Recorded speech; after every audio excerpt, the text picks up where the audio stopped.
Berlatar 5 tahun setelah Joel membantai seluruh anggota Firefly di laboratorium mereka sendiri demi menyelamatkan Ellie dari tempat tersebut, sekarang diperlihatkan kalau mereka telah kembali ke komunitas di pegunungan Wyoming milik Tommy, dan setelah 5 tahun berlalu, peradaban masyarakat tersebut menjadi jauh semakin besar.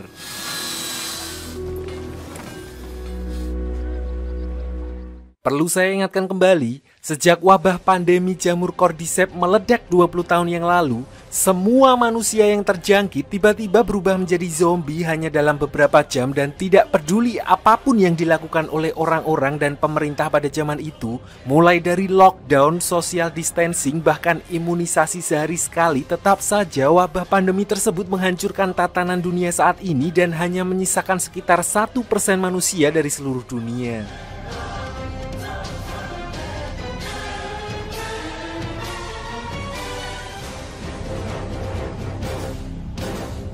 Tidak cukup sampai di situ, pemerintah Amerika juga membuat kementerian khusus untuk menanggulangi wabah tersebut yang diberi nama Fedra, yang akhirnya juga membawahi pasukan militer mengingat kekerasan dan kekacauan melonjak drastis sejak saat itu.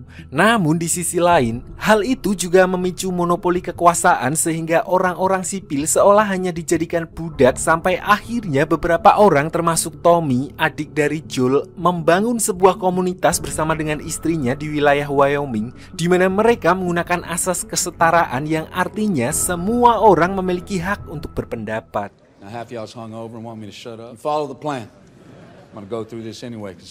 Kembali ke Joel di luar masalah wabah Cordyceps dan penduduk yang semakin padat, dia mendapat masalah baru ketika Ellie beranjak dewasa dan layaknya remaja pada umumnya yang mulai memberontak. Sifat-sifat ngeyel Ellie juga mulai muncul, di mana hal itu membuat Joel merasa cukup depresi. Enough, yeah. I don't know, yeah. Maybe. Untuk mengatasi rasa bersalahnya, bahkan Joel memutuskan pergi menemui satu-satunya psikiater di komunitas itu untuk curhat mengenai masalah yang sedang dihadapi dengan Ellie. Namun psikiater itu mengatakan kalau dia tidak akan bisa membantu Joel jika Joel terus berbohong dan tidak berterus terang kepadanya mengenai apa yang sebenarnya dia rasakan.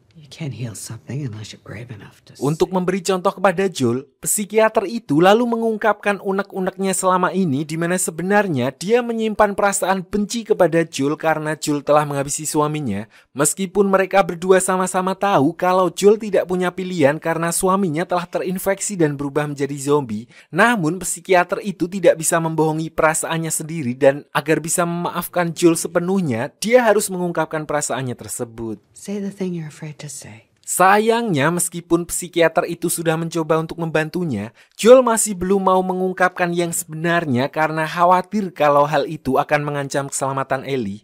Yang jelas, tindakannya dulu tidak lain adalah untuk menyelamatkan Ellie, dan dia tetap yakin akan hal itu. I saved her. Di sisi lain, Ellie yang kini sudah berusia 19 tahun diperlihatkan pergi bersama sahabatnya yang bernama Dina untuk melakukan patroli rutin di luar area pemukiman bersama beberapa anggota lain, di mana sebenarnya Joel sudah melarangnya untuk bergabung bersama tim patroli. Namun seperti yang saya bilang tadi, Ellie tetap ngeyel minta ikut sehingga Tommy akhirnya mengizinkannya. Saat itu, mereka berpatroli sampai ke kecamatan sebelah dan menemukan bangkai beruang yang masih segar tergeletak di tengah jalan, di mana seharusnya tempat itu sudah steril dari rombongan zombie.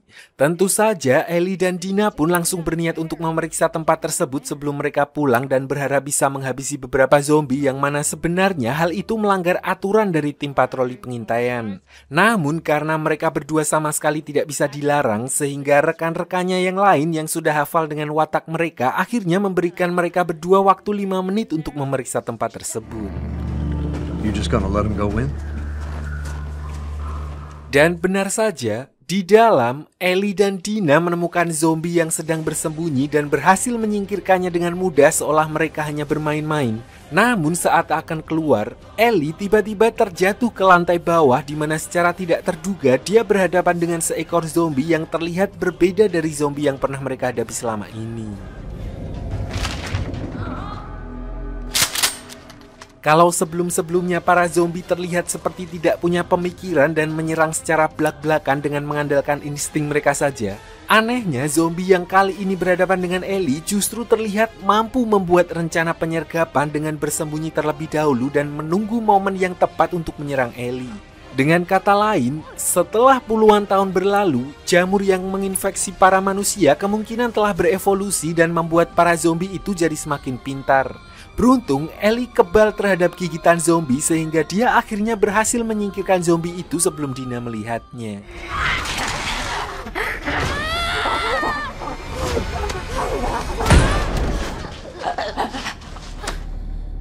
Setelah kembali ke koloni, Ellie kemudian langsung disidang oleh Dewan Community di mana dia diminta untuk menjelaskan kejadian yang menimpanya. Namun karena masih belum yakin dengan apa yang sebenarnya terjadi, mereka hanya meminta Ellie untuk minta maaf kepada pemimpin regu patroli dan menulis catatan mengenai penemuannya tentang zombie jenis baru tersebut. Sementara itu di sisi lain, diperlihatkan sisa anggota Firefly yang ternyata masih menyimpan dendam terhadap Joel. Mereka berniat untuk membalaskan apa yang telah Joel perbuat kepada rekan-rekan dan anggota keluarga mereka dan mulai melakukan perburuan hingga mereka akhirnya sampai di wilayah pegunungan Wyoming, tempat di mana Joel, Ellie, dan koloninya tinggal.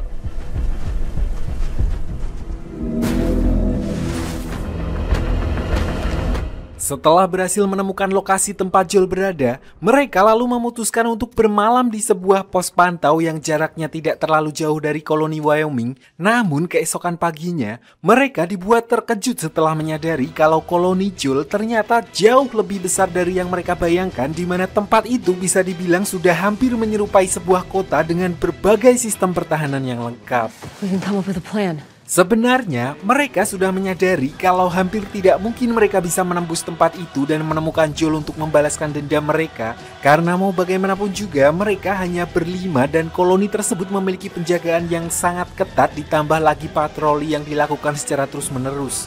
Jika dipaksakan masuk ke tempat itu, maka mereka sendirilah yang justru akan menjadi korban. Namun salah satu dari mereka ini yang cewek namanya Abby, nggak pakai Dean, dia tetap bersikeras untuk melanjutkan misi mereka meskipun rekan-rekannya yang lain tampak berat hati untuk membantah perkataan Abby. The plan is to convince her to go back. Di sisi lain, diperlihatkan Ellie yang sedang bersiap untuk melakukan patroli rutin bersama dengan ketua pemuda dari koloni tersebut yang bernama Jesse. Meskipun sebenarnya saat itu Ellie sudah menolak dan berkata kalau dia ingin pergi patroli bersama dengan Joel sekalian untuk meminta maaf karena dia merasa bersalah seolah memusuhinya selama ini. Namun berhubung Joel ternyata sudah lebih dulu berangkat bersama dengan Dina, akhirnya Ellie tidak punya pilihan lain selain untuk melakukan patroli bersama dengan Jesse. Sebelum berangkat, Jesse sempat memberitahu kalau koloni mereka saat ini sedang dalam status siaga 1 karena tim patroli sebelumnya sempat menemukan segerombolan zombie yang muncul dari dalam tumpukan salju dan menggunakan jasad-jasad zombie yang membeku di atasnya untuk menghangatkan diri. Jadi saat ini para warga tidak tahu jumlah pasti dari zombie-zombie tersebut yang mungkin saja masih banyak bersembunyi di balik salju, bisa ratusan atau bahkan ribuan, sehingga mereka harus bersiap-siap untuk mengantisipasi situasi terburuk yang mungkin akan terjadi. Sementara itu di koloni, diperlihatkan Tommy juga terus mempraktekkan protokol pelatihan jika bahaya mengancam koloni mereka, bukan hanya untuk mengantisipasi serangan zombie, tapi juga serangan dari manusia lain. Tidak berselang lama, admin di bagian perhubungan melaporkan kalau badai salju yang lumayan besar tiba-tiba muncul sehingga mengganggu komunikasi mereka, di mana mereka pun kemudian berusaha memanggil semua orang yang sedang patroli agar segera kembali ke koloni. Sayang, beberapa anggota berada di tempat yang terlalu jauh sehingga mereka akan sementara berlindung di bangunan sekitar mereka, dan yang paling parah, Joel dan Dina justru sama sekali tidak menjawab panggilan halo-halo dari radionya. Menyadari hal itu, Tommy pun bergegas menghubungi Ellie dan Jesse yang sudah lebih dulu berlindung untuk memberitahukan hal itu karena dari jadwal patroli, posisi mereka seharusnya tidak terlalu jauh dari Joel. So, karena khawatir kalau Joel dan Dina kenapa-napa, Ellie dan Jesse kemudian memutuskan untuk berpencar dan mencari mereka berdua sebelum badai semakin membesar. Di sisi lain, diperlihatkan Abby yang sebelumnya pergi untuk memantau keseharian koloni Joel juga berniat untuk kembali ke tempat rekan-rekannya karena badai sudah semakin dekat. Namun bersamaan dengan itu, dari kejauhan dia melihat ada 2 orang patroli yang mendekat ke arahnya, di mana Abby pun kemudian bermaksud untuk pindah posisi dan mendekati kedua orang tersebut. Sayangnya saat sedang menuruni bukit bersalju, Abby sempat terpleset dan mendarat tepat di atas tumpukan zombie yang membeku, di mana hal itu langsung memicu ratusan zombie yang ada di bawahnya bangkit, tepat seperti yang dikhawatirkan oleh Tommy dan para warga koloni sebelumnya.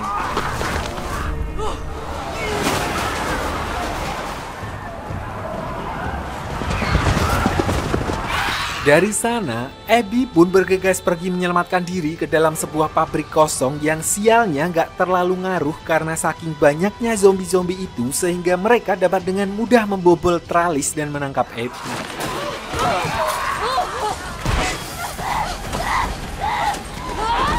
Untungnya di saat yang tepat, muncul seseorang yang langsung menyelamatkannya, di mana orang itu tidak lain adalah Joel, sosok yang selama ini dia cari yang kali ini justru menyelamatkan nyawanya.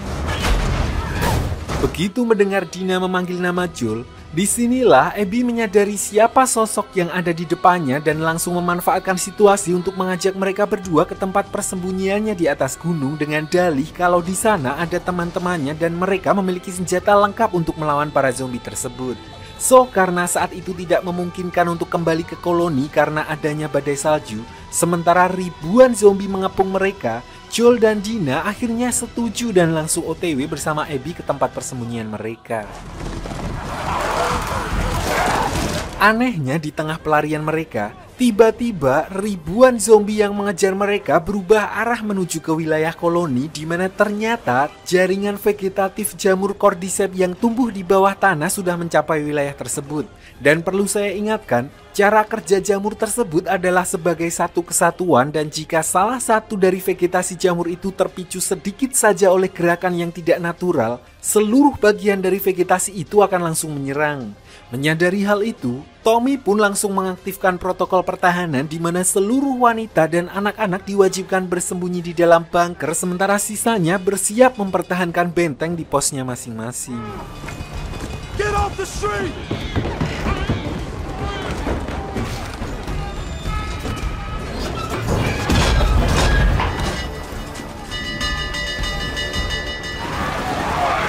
Meskipun Tommy dan yang lainnya sempat memberikan perlawanan maksimal dengan meledakkan kerumunan zombie, namun hal itu tidak bertahan lama karena salah satu dari rombongan zombie itu ternyata sudah ada yang berevolusi ke tahap 4 atau biasa mereka sebut dengan bloater, di mana setelah puluhan tahun terjangkit, jamur di tubuhnya mulai mengeras dan bahkan menggantikan otot-ototnya sehingga dia memiliki kekuatan jauh di atas zombie pada umumnya dan bahkan peluru dan senjata tajam kesulitan untuk menembusnya.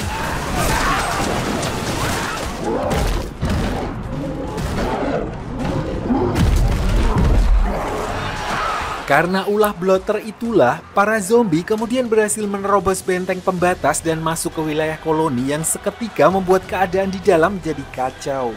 Menyadari hal itu, Tommy dan beberapa orang lain pun langsung bersiap dengan posisi ring satu mereka menggunakan pelontar api. Sialnya si bloater kemudian justru berubah arah dan hendak menyerang istrinya Tommy yang ikut menembakinya dari atap bangunan, di mana Tommy tanpa pikir panjang langsung mengalihkan perhatiannya dan memancingnya sampai ke sebuah gang dan langsung full membakar bloater tersebut hingga menjadi jamur panggang.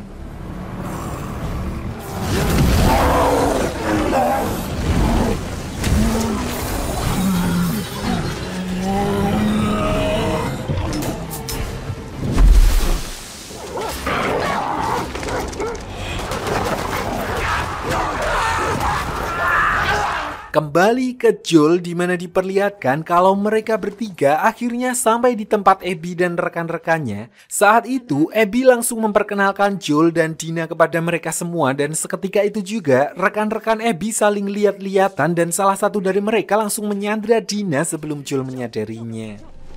You wanna rob us, fine. Karena sebelumnya sudah ada perjanjian di antara mereka untuk tidak membunuh orang lain dan membuat masalah baru, intinya mereka hanya akan mengincar Joel, di mana Dina pun kemudian terpaksa dibius sementara Abby akan menyelesaikan dendamnya. Sebenarnya di sini Abby bisa saja langsung mengeksekusi Joel karena dia sudah tidak bisa lagi melawan. Namun alih-alih langsung menghabisinya, Abby lebih memilih untuk menyiksanya secara perlahan.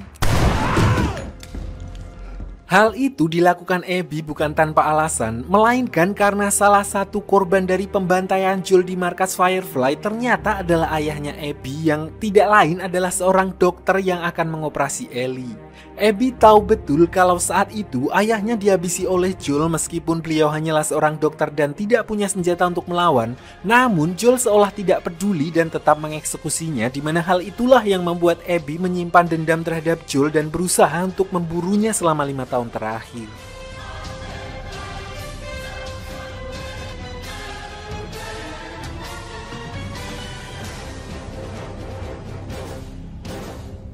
Sementara itu, Ellie yang sebelumnya pergi mencari Joel kemudian diperlihatkan telah sampai di sekitar TKP setelah mengikuti jejak kuda milik Joel dan langsung masuk untuk memeriksa tempat tersebut. Namun, betapa terkejutnya Ellie begitu dia membuka pintu dan melihat Joel dihabisi oleh orang-orang tidak dikenal, di mana Ellie pun kemudian refleks menembakkan pistol ke arah Abby yang sayangnya berhasil dihalau oleh rekan-rekannya.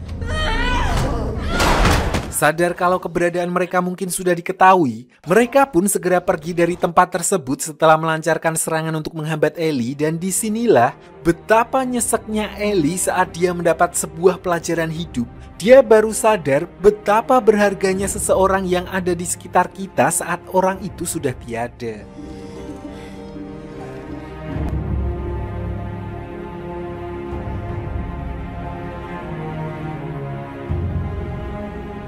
Setelah selesai melakukan misinya, Abby dan rekan-rekannya pun kemudian langsung kembali ke tempat asal mereka, sementara Ellie dan Dina diperlihatkan berhasil ditemukan oleh Jesse yang datang tidak lama setelahnya, di mana dia langsung membawa mereka kembali ke koloni untuk dirawat dan juga membawa jasad Joel agar mereka bisa memakamkannya dengan layak.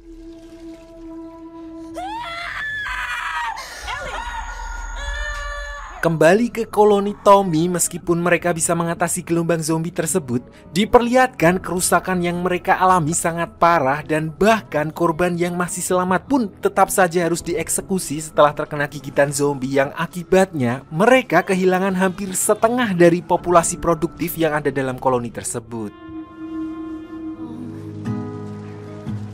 Singkat cerita, 3 bulan berlalu sejak kejadian itu, Ellie yang sebelumnya mendapat perawatan intensif akibat cedera organ dalam setelah digebok perutnya oleh salah satu rekan Abby, akhirnya mulai pulih dan diperbolehkan pulang dari rumah sakit. Namun sebelum itu, Ellie masih harus bertemu dengan bu psikiater untuk dimonitor kesehatan mentalnya karena seperti yang kita tahu, Joel adalah satu-satunya orang terdekat Ellie yang telah merawatnya dari kecil dan kehilangannya pasti bukan perkara mudah bagi Ellie.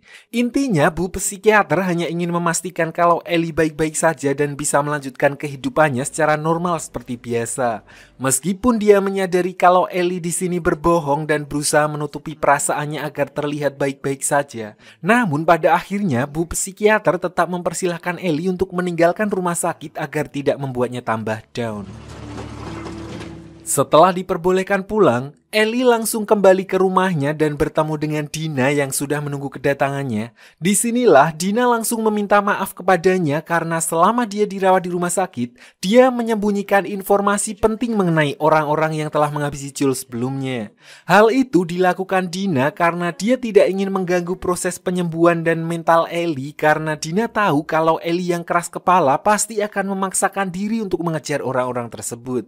Jadi setelah kondisi Ellie benar-benar pulih, dia akhirnya baru memberanikan diri untuk memberikan semua informasi yang dia tahu mengenai kejadian naas yang menimpa Joel. Yeah. Pertama-tama, Dina memberitahukan nama dari setiap orang yang ada di sana, termasuk Nora yang gundul dan Abby, orang yang telah menghabisi Joel. Dina juga mengatakan kalau berdasarkan logo yang dia lihat di salah satu tas milik mereka, orang-orang itu kemungkinan adalah bagian dari salah satu kelompok kecil pemberontak Fedra yang dikenal dengan sebutan Wolf. Dan berhubung nama kelompok itu sudah tidak pernah lagi terdengar, Dina berasumsi kalau saat ini jumlah mereka mungkin cukup kecil untuk bisa mereka hadapi. I wasn't going to tell anyone before you. Setelah mendengar informasi tersebut, Ellie lalu mengajak Dina untuk pergi menemui Tommy agar mereka diizinkan membentuk tim untuk memburu kelompok Wolf tersebut. Sayangnya, Tommy tidak setuju dengan keinginan Ellie mengingat koloni mereka saat ini masih dalam masa pemulihan setelah serangan zombie sebelumnya. Meskipun begitu, Tommy tidak sepenuhnya melarang Ellie dan berkata kalau dia akan mendiskusikan hal itu kepada Dewan Masyarakat. Intinya, Tommy juga marah melihat kakak kandungnya dihabisi begitu saja. Namun jika mereka akan membalas, mereka harus memastikan untuk melakukannya dengan benar dan sesuai prosedur, bukan hanya Ellie dan dirinya, melainkan atas persetujuan dari seluruh masyarakat. A council meeting. Open it up to the town. Singkat cerita, pertemuan Dewan Masyarakat pun akhirnya diadakan dan Ellie mulai mengajukan usulannya untuk mengejar pasukan Wolf dengan mengirimkan beberapa orang-orang terbaik. Meskipun ada pro dan kontra karena jika diam saja, orang-orang itu akan mengira koloni mereka lemah dan kembali untuk melakukan yang lebih buruk. Sayangnya, mayoritas dari warga tetap tidak setuju dengan permintaan Ellie karena kondisi mereka saat ini sedang rentan dan kekurangan orang. Mereka khawatir dengan serangan zombie susulan ataupun penjara yang mungkin akan menyerang ketika mengetahui mereka sedang dalam keadaan lemah. Akhirnya setelah mendengar pendapat beberapa warga, para anggota dewan pun kemudian mulai mengambil suara dan hasilnya sebagian besar dari mereka tidak menyetujui permintaan Ellie. No. Walaupun anggota dewan tidak setuju, namun bukan Ellie namanya kalau dia tidak ngeyel karena pada akhirnya dia bersama dengan Dina tetap nekat pergi meninggalkan koloni untuk mencari pasukan Wolf. Dan dari sebagian besar warga yang tidak mendukung keputusan Ellie, ada satu orang yang bersimpati kepadanya di mana orang itu bersedia membantu Ellie dan Dina keluar untuk menutup pintu gerbang dari dalam saat mereka pergi. Tidak hanya itu, si bapak juga menukar senapan mereka dengan yang lebih bagus sebagai bentuk support yang bisa dia lakukan. She's sympathetic to our cause. Dan akhirnya meskipun hanya berdua, Ellie dan Dina tetap memulai perjalanan mereka mencari pasukan Wolf. Dan sebelum itu, Ellie juga menyempatkan diri mampir ke makam Joel untuk nyekar sekaligus pamit karena setelah diizinkan keluar dari rumah sakit, dia belum pernah mengunjungi makam Joel. Dari sana, mereka berdua lalu pergi menuju Seattle, kota di mana pasukan Wolf bermarkas yang jaraknya kira-kira 2 hari perjalanan dari tempat mereka. Awalnya, perjalanan mereka cukup lancar sampai keesokan harinya saat mereka mulai memasuki hutan. Ellie melihat ada seonggok jasad yang tergeletak di tengah jalur. Setelah diperiksa, ternyata ada 6 luka tembak di punggung jasad tersebut yang mengindikasikan kalau dia dibunuh saat berusaha untuk melarikan diri. Namun, belum diketahui secara pasti siapa yang memburunya. Dina. Yang lebih mengejutkan, ternyata ada lebih banyak jasad lagi yang tergeletak di sekitar sana dengan kostum yang sama. Hal itu pun sekaligus menegaskan kalau pembantaian itu tidak dilakukan oleh satu orang, melainkan sebuah kelompok, di mana Ellie menduga kalau pelakunya adalah Abby dan kelompoknya yang justru membuatnya jadi semakin memiliki alasan untuk menghabisinya. If Abby and her crew did this to people. Singkat cerita, setelah menempuh perjalanan yang lumayan jauh, Ellie dan Dina akhirnya sampai di perbatasan kota Seattle yang anehnya masih terlihat sepi, tidak terlihat adanya tanda-tanda kehidupan. Namun yang tidak diketahui oleh mereka berdua adalah di balik sunyinya kota tersebut terdapat ratusan pasukan Wolf dengan persenjataan lengkap dan bahkan beberapa kendaraan lapis baja.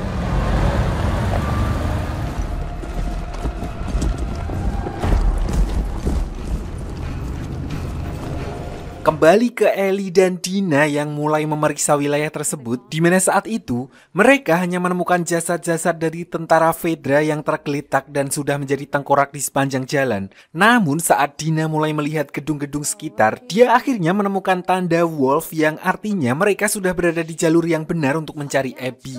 Meskipun begitu, demi keamanan, mereka berdua kemudian sepakat menunggu hingga malam dan menyelinap memutari bangunan tersebut.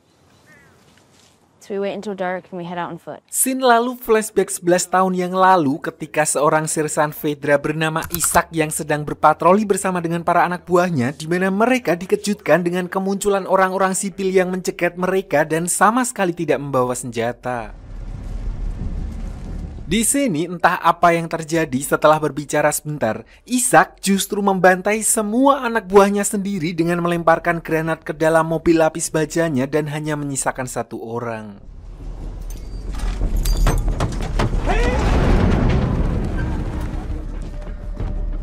Welcome to the fight. Kembali ke masa sekarang, diperlihatkan Isaac yang ternyata justru bergabung dengan mereka yang tidak lain adalah kelompok pemberontak Wolf, di mana saat ini beliau sedang menginterogasi seseorang dari sebuah sekte yang dikenal dengan sebutan Scars. Isaac berusaha menggali informasi dari orang tersebut mengenai rencana serangan sektenya selanjutnya karena sebenarnya selain berperang dengan pemerintahan Fedra, beberapa kelompok juga saling berperang satu sama lain termasuk milisi Wolf dan sekte Scars. Namun karena saat itu Isaac tidak berhasil mendapatkan informasi apapun dari orang tersebut, dia kemudian langsung menembaknya begitu saja. Fucking animal. Singkat cerita, malam harinya, setelah seharian memantau wilayah sekitar dari dalam sebuah gedung kosong, Ellie dan Dina akhirnya mulai menjalankan rencana mereka menyusup ke dalam gedung lokasi pasukan Wolf yang mereka lihat tadi siang. Tidak ada kesulitan apapun yang mereka alami untuk masuk ke sana karena tempat itu ternyata sudah kosong dan justru terlihat seperti baru mengalami penyerangan di mana mereka menemukan beberapa jasad pasukan Wolf yang terkena panah. What the fuck is wrong with Seattle? Sampai di sini, Ellie dan Dina masih belum menyadari kalau mereka berdua sebenarnya sedang berada di zona perang antara milisi Wolf dan sekte Scars sehingga mereka berdua tidak memperhitungkan akan berhadapan langsung dengan pasukan Wolf yang bersenjata lengkap dan sangat siap untuk melakukan pertempuran. Sampai kemudian mereka muncul di tempat itu yang memaksa Ellie dan Dina untuk kabur menyelamatkan diri.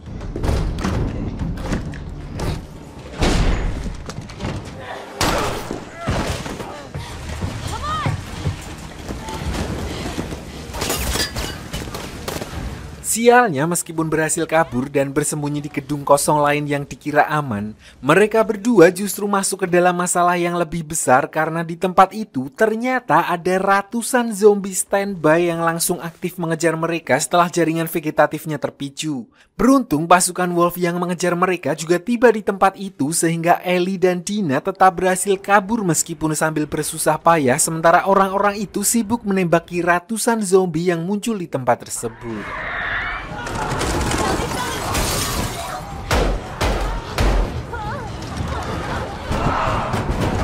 Disinilah saat akan melewati sebuah gerbang, Dina sempat terjebak karena engsel pintu putar-putarnya macet di mana salah satu zombie hampir menggigitnya. Untungnya Ellie yang sudah lebih dulu masuk langsung mengulurkan tangannya dan menghalang gigitan zombie tersebut hingga mereka berdua akhirnya berhasil kabur dari sana.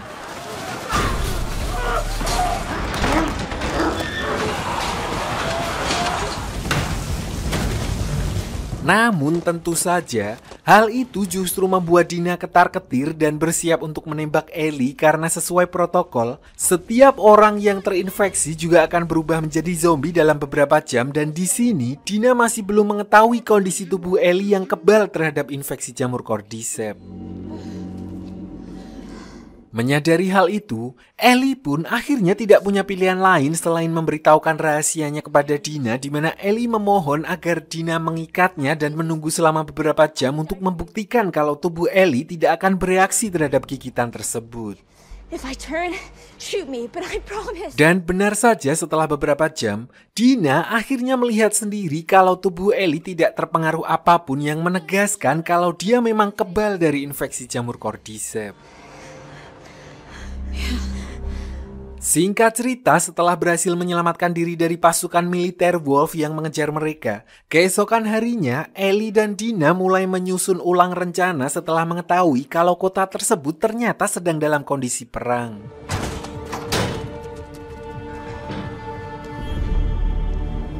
Lalu dengan bermodalkan sebuah peta dan radio milik salah satu tentara Wolf yang mereka ambil, Dina mulai membaca situasi dan memperhitungkan arah pergerakan pasukan milisi Wolf yang berpatroli di sekitar mereka, di mana rencananya mereka berdua akan menuju ke sebuah gedung rumah sakit karena dari info yang mereka dengar lewat radio, salah satu rekan Abby yang ikut dalam rombongan pembunuh Joel ada di tempat itu dan itu artinya kemungkinan Abby juga akan berada di sana. Dina juga mengatakan kalau satu-satunya jalur yang sepertinya aman adalah dengan melewati sebuah gedung kosong yang hanya berjarak 400 meter dari rumah sakit. Anehnya, gedung tersebut justru seolah dihindari oleh pasukan patroli milisi Wolf sehingga mereka berasumsi kalau kemungkinan ada rombongan zombie yang terjebak di sana. Selain itu, mereka juga masih harus mewaspadai sekte Scars karena sampai saat ini belum banyak informasi yang mereka tahu mengenai kelompok tersebut. What the fuck is wrong with Seattle? Tapi apa yang tidak diketahui oleh mereka, selain berperang, ada alasan kenapa beberapa gedung di wilayah tersebut tidak ada penjagaan, yaitu karena diketahui ada jaringan jamur Cordyceps yang telah berevolusi 5 tahun yang lalu dan alih-alih menggigit seperti zombie pada umumnya, jamur-jamur tersebut bereproduksi dengan mengeluarkan serbuk spora ke udara untuk menginfeksi makhluk hidup biologis lain. Hal itu diketahui setelah satu unit pasukan Wolf yang ditugaskan untuk menjaga bangunan rumah sakit milik mereka tiba-tiba terinfeksi saat sedang melakukan patroli pembersihan area basement sehingga komandan pasukan tersebut terpaksa harus mengunci seluruh pasukannya sendiri dan meninggalkan mereka di sana hingga sekarang. Kembali ke Ellie dan Dina setelah mempersiapkan rencana dengan matang, mereka pun langsung OTW melewati jalur yang sudah ditentukan di mana meskipun kemungkinan terdapat zombie, mereka menilai tidak akan banyak karena gedung tersebut dikepung oleh pasukan militer Wolf.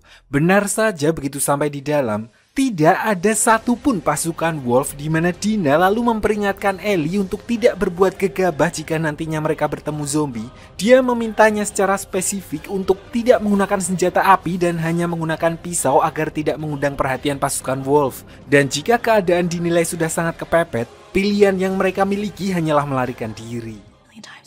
Yeah.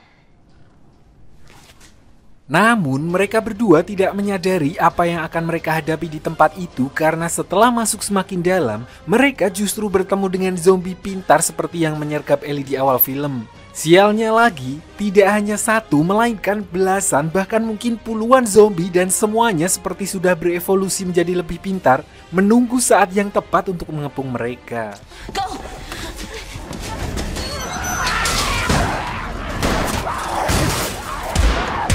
Karena sudah terlambat untuk mundur, mereka berdua kemudian terpaksa menggunakan pistol untuk mempertahankan diri dan itu pun masih belum cukup karena pada akhirnya mereka tetap terpojok dan hampir menjadi mangsa para zombie. Beruntung, seseorang tiba-tiba muncul dan langsung menyelamatkan mereka berdua dari tempat tersebut di mana orang itu tidak lain adalah Jesse, ketua Karang Taruna di koloni mereka. Dari sana, mereka pun bergegas kabur dan masuk ke wilayah hutan untuk menghindari kejaran pasukan milisi Wolf yang sudah mulai menyadari keberadaan mereka. Sialnya lolos dari pasukan Wolf, mereka bertiga kini harus menghadapi sekte Scars karena perhutanan ternyata adalah batas wilayah kekuasaan mereka dan itulah alasan mengapa pasukan Wolf berhenti mengejar begitu mereka masuk ke dalam hutan. I can help you. Di sini, Jesse lalu menjelaskan kalau dia datang bersama Tommy untuk menyusul mereka dan berpencar setelah melihat map yang ditinggalkan di gedung teater tempat mereka bermalam sebelumnya. Karena itu, mereka harus segera kembali ke gedung teater tersebut karena Jesse dan Tommy sudah janjian untuk bertemu kembali di tempat itu sebelum terang. Di tengah percakapan itu, mereka tiba-tiba mendengar sebuah siulan yang tidak lain adalah kode komunikasi khas dari sekte Scars dan itu artinya Scars sudah menyadari keberadaan Ellie dan yang lainnya sehingga mereka harus segera lari dan keluar dari wilayah hutan. Tapi sialnya posisi mereka telah sepenuhnya diketahui sehingga membuat Dina justru terkena sebuah tembakan anak panah. Go! back to the theater! You won't get her when she's over us all! So, dengan berpikir cepat, Ellie kemudian meminta Jesse untuk membawa Dina kembali ke gedung teater dan menunggu di sana, sementara dia akan memancing sekte Scars menjauh dari mereka.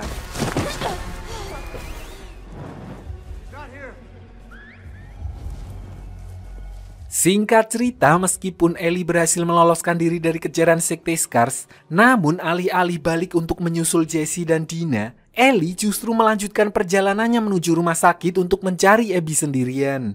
Dia sadar kalau kedatangan Tommy ke sana adalah untuk memaksanya kembali ke koloni, jadi dia memutuskan untuk menggunakan kesempatan itu dan menyelinap di antara pengawasan pasukan milisi Wolf sampai dia akhirnya berhasil masuk ke gedung rumah sakit tersebut.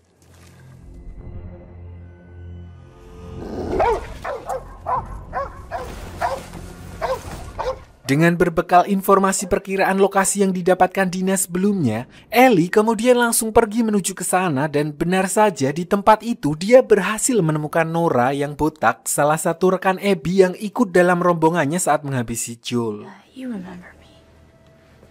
Tanpa banyak basa-basi, Ellie langsung memaksa perempuan itu untuk memberitahukan posisi Abby saat ini. Sialnya karena masih trauma dan terlalu diselimuti dendam, Ellie sempat kehilangan fokus begitu perempuan itu kembali menyinggung kejadian yang menimpa Joel di mana dia memanfaatkan situasi itu untuk kabur dari sana dan mencari bantuan.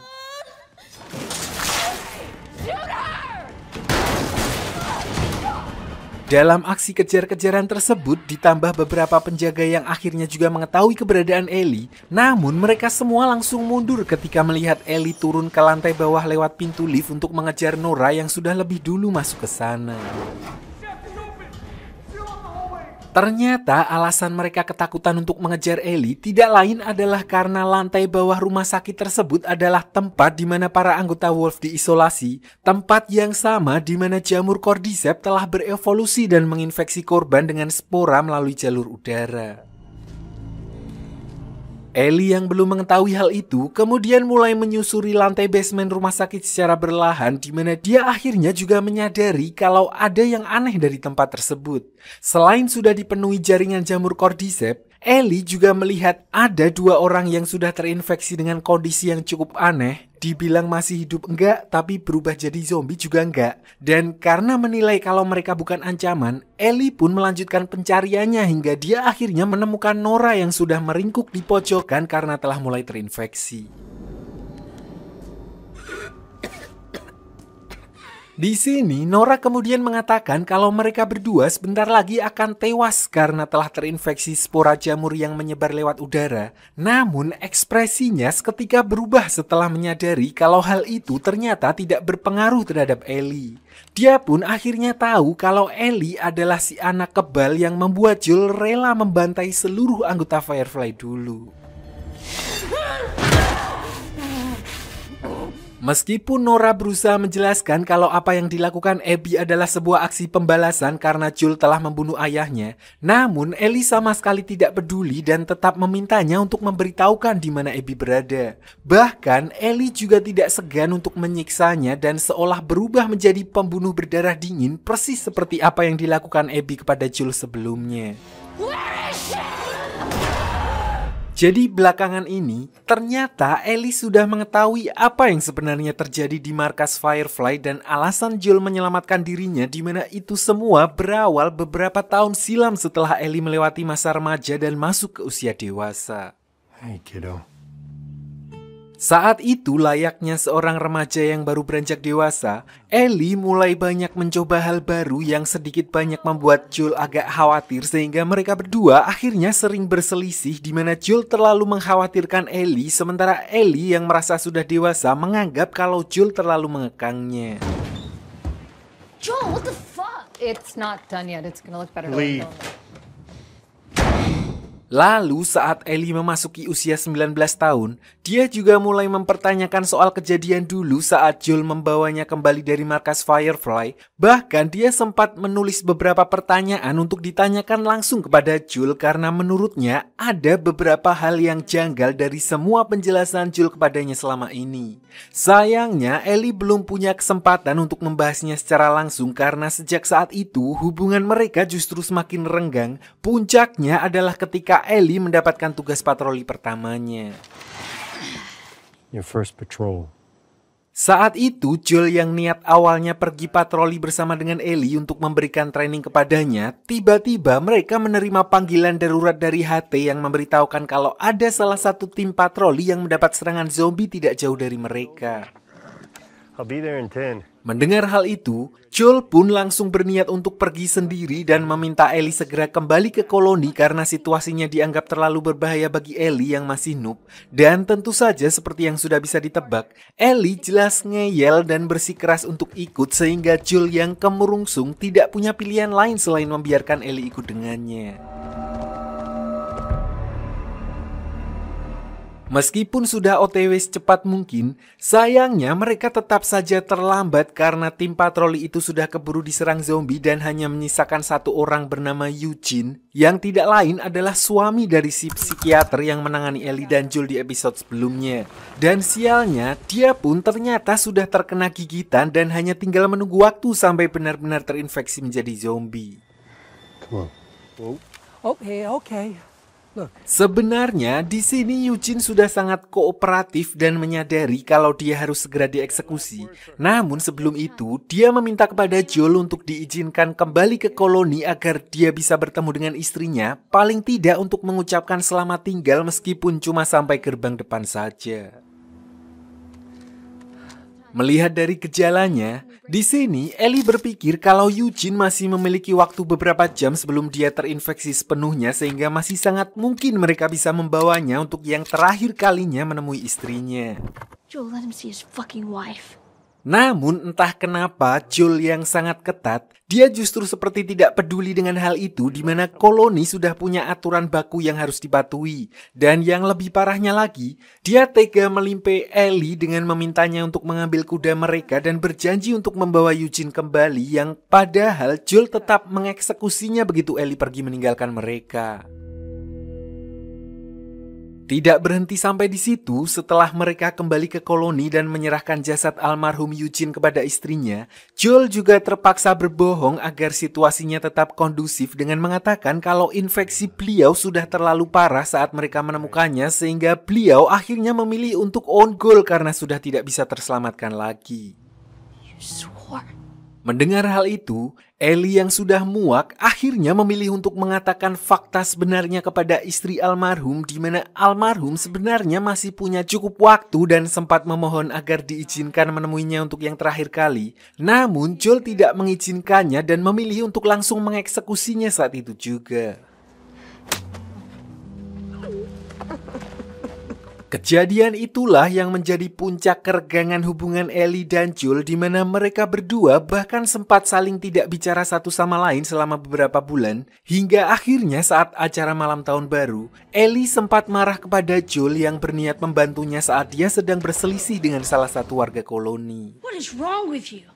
I don't need your fucking help. Namun kejadian itu sekaligus juga menyadarkan Ellie karena setelah pulang ke rumah, dia duluan yang kemudian mendekati Joel dan mengajaknya bicara untuk memperbaiki hubungan di antara mereka berdua. Awalnya, Ellie hanya meminta Joel untuk berhenti memperlakukannya seperti anak kecil sampai akhirnya dia meminta Joel untuk berkata jujur karena dia tahu kalau selama ini Joel telah berbohong mengenai kejadian di markas Firefly. Ellie berkata kalau ini adalah kesempatan terakhir jika Joel ingin benar-benar memperbaiki hubungan mereka berdua karena dia sudah tidak ingin lagi ada kebohongan di antara mereka. You can't understand.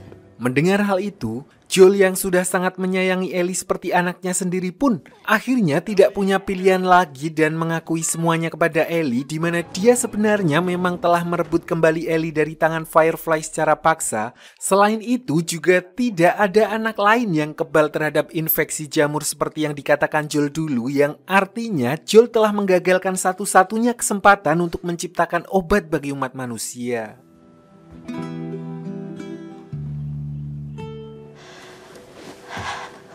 Meskipun begitu, Ellie masih mau berusaha untuk memaafkan Joel dan berniat untuk memperbaiki hubungan mereka.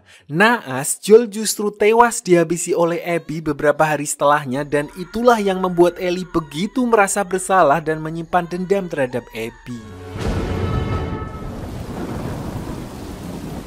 Kembali ke masa sekarang setelah meloloskan diri dari kelompok Scars, Jesse dan Dina akhirnya berhasil kembali ke gedung teater di mana Jesse kemudian langsung bergegas untuk mengeluarkan anak panah yang masih menancap di kaki Dina. Untungnya tidak ada racun dalam anak panah tersebut sehingga Dina hanya mengalami pendarahan kecil.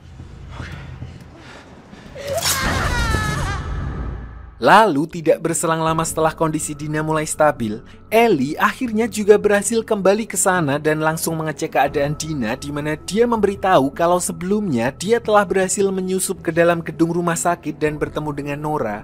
Sayangnya Ellie masih belum mengetahui lokasi pasti di mana Abby berada karena Nora hanya mengatakan sesuatu tentang roda dan paus, sementara Ellie tidak mengetahui maksudnya. Padahal saat itu Nora sudah disiksa habis-habisan, yang mana hal itu juga membuat Ellie sendiri heran karena dia tidak menyangka kalau dia ternyata mampu melakukan hal seperti itu. She only said 2 words. Mendengar hal itu, Dina yang berniat mengayem-yemkan Ellie kemudian mengatakan kalau Nora mungkin memang pantas mendapatkannya mengingat bagaimana perbuatan mereka terhadap Joel, dan disinilah Ellie kemudian menceritakan alasan sebenarnya kenapa Abby sampai segitu niatnya mencari Joel, yang tidak lain adalah karena perbuatan Joel sendiri yang telah membantai seluruh pasukan Firefly termasuk ayahnya Abby. But I knew what he did. I'm sorry. We need to go home. Singkat cerita, karena masih belum ada kabar dari Tommy, keesokan harinya Ellie dan Jesse lalu memutuskan untuk mengambil kembali kuda mereka yang diparkir di tengah kota, di mana di saat itulah Ellie kemudian mendengar halo-halo dari radio pasukan milisi Wolf yang melaporkan kalau mereka sedang diserang oleh seorang sniper yang bukan dari anggota sekte Scars. Mendengar hal itu, Ellie langsung menyadari kalau kemungkinan besar itu adalah Tommy, di mana mereka berdua kemudian berusaha memetakan lokasi keberadaan dengan menggunakan sebuah map. Namun saat pergi ke lantai atas untuk melihat kemungkinan lokasi Tommy, Ellie kemudian tidak sengaja melihat sebuah biang lala di area taman hiburan yang sudah terbengkalai, di mana dia langsung teringat dengan ucapan terakhir Nora yaitu roda dan paus, dan menyadari kalau di tempat itulah kemungkinan Abby berada. So, Ellie tiba-tiba langsung memutuskan kalau dia akan pergi ke sana untuk mencari Abby dengan asumsi kalau Tommy akan baik-baik saja, dan dia juga berharap kalau kematian kakaknya dapat terbalaskan. Mendengar hal itu, Jesse yang merasa kalau prioritas mereka saat ini adalah untuk menyelamatkan Tommy pun seketika langsung geram karena menilai kalau Ellie terlalu egois dan hanya mementingkan dirinya sendiri untuk membalas dendam. Hal itulah yang juga membuat Jesse sedari awal menolak usulan Ellie untuk mengirim orang pergi ke kota Seattle dengan tidak memberikan dukungannya di pertemuan Dewan Masyarakat sebelumnya. I really hope you make it. Meskipun harus berpencar dengan Jesse, Ellie yang merasa mempunyai kesempatan untuk membalas kematian Joel memutuskan untuk tetap pada tujuannya dan pergi ke biang lala dengan menggunakan sebuah perahu, di mana malamnya setelah Ellie berhasil sampai di tempat itu, dia kemudian menyelinap masuk lewat celah jendela di atap bangunan dan justru menemukan 2 rekan Abby yang ternyata ada di sana. Menyadari hal itu, Ellie pun langsung menodongkan pistolnya sambil meminta mereka untuk memberitahukan di mana Abby berada. Where's Abby? Sebenarnya di sini Ellie sama sekali tidak berniat untuk menyakiti mereka dan berjanji akan pergi setelah dia mengetahui posisi Abby. Sialnya, yang cowok agak ngide dan justru berniat untuk mengambil senjata, sehingga Ellie kemudian refleks langsung menembaknya saat itu juga, dan sialnya pelurunya ternyata tembus sampai ke belakang yang akhirnya juga menumbangkan rekannya sekaligus. Dan tidak disangka-sangka, yang cewek ternyata sedang dalam kondisi hamil, di mana hal itu membuat Ellie sangat syok dan nge-freeze, sangat menyesalinya, bahkan saat perempuan itu memohon di saat-saat terakhirnya agar Ellie menyelamatkan bayinya. Sayang, Ellie yang tidak punya pengetahuan soal pembedahan, dia tidak sanggup melakukannya hingga perempuan itu akhirnya tewas di pangkuannya.